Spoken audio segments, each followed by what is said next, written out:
बिस्मिल्लाहिर्रहमानिर्रहीम। इय्याका नअबुदु व इय्याका नस्तईन। मेरे पाकिस्तानियों, जब तक ये मेरे अल्फाज आप तक पहुंचेंगे, मुझे एक नाजायज केस के अंदर बंद कर दिया होगा। इससे एक चीज आप सबको वाज़ेह हो जानी चाहिए कि पाकिस्तान में जो फंडामेंटल राइट्स हैं, जो हमारे आइन हमें हुकूक देता है, जो जमहूरियत है, वो दफन हो चुकी है। और हो सकता है कि इसके बाद मुझे मौका ना मिले आपसे मुखातिब होने का, इसलिए मैं 2-3 बातें आपसे करना चाहता हूं आज। सबसे पहले,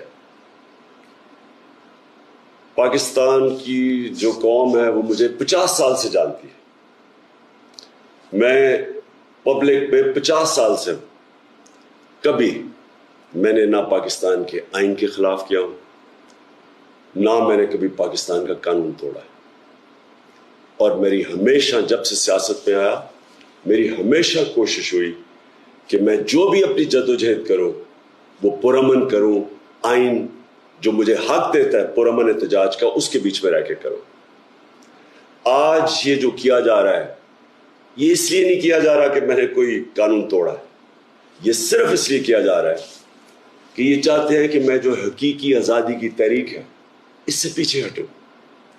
और ये इसलिए किया जा रहा है कि ये करप्ट चोरों का टोला, इंपोर्टेड हुकूमत जो हमारे ऊपर मुसल्लत की गई है, ये चाहते हैं कि मैं उसको कबूल कर लूं। मैं आज आप सबसे अपील कर रहा हूं कि आपको अपने हकूक के लिए, अपनी हकीकी आज़ादी के लिए सबको निकलना पड़ेगा। कभी भी किसी कौम को प्लेट में आज़ादी नहीं पकड़ाई जाती। आज़ादी के लिए जद्दोजहद करनी पड़ती है, जहाद करनी पड़ती है, मेहनत करनी पड़ती है, और वही कौम फिर उसको अल्लाह तोहफा देता है आज़ादी का। ये वक्त आ गया है कि आप सब अपने हुकूक के लिए निकलें।